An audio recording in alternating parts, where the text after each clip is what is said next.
Hi, I'm Saskia from Voice Magazine, and today I'm here with Sarah Blissett to talk to her about her project marking Tidetime for Totally Thames Festival. Hi Sarah, how are you doing? Yeah, I'm well, thanks, Saskia. Good.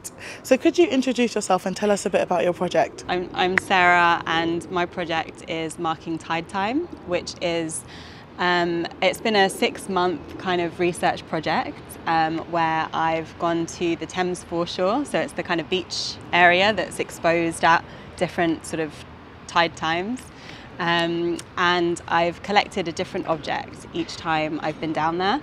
The project so far has been kind of a reflection on thinking about what that object kind of tells me or sort of makes me think about in relation to history sometimes, because the Thames foreshore is an archaeological site.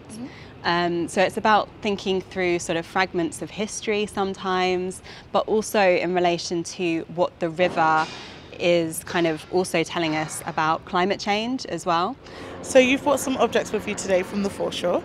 Do you want to talk to us about them? So what are they? Sure. So here I've got a tobacco pipe bowl. So this is kind of, they were very popular in like the sort of 17th, 18th centuries. It's quite rare to find a whole one. So yeah, I was really kind of struck by that. There's also what you have in your hand here. So this is a bone. There's lots of bone fragments along the foreshore as well, from animal carcasses that were thrown into the river through different kind of periods of history. So they're quite common. This is a tusk, again, an animal tusk, probably a boar, which is quite unusual. Yeah. It was striking for me to find, and I wasn't sure what it was initially. But yeah, also interesting. And then there's lots of different pieces of pottery. This is, yeah, sort of a different sort of from a bowl of some kind. There's lots of this blue and white pottery, other clay pieces, broken fragments. So you also used spoken word poetry as part of your project. Did you collaborate with another artist, or did you do the spoken word yourself? Yeah, I do the spoken word, and I think sort of part of it is these kind of poetic reflections as well as historical and thinking about the geology of the site and the kind of ecology.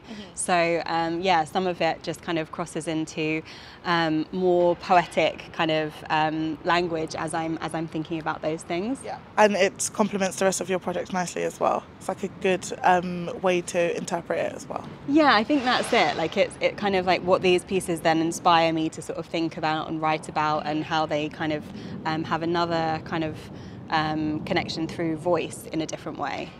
Good choice of words. So other than your own exhibit, is there any at the festival this year that you're looking forward to seeing?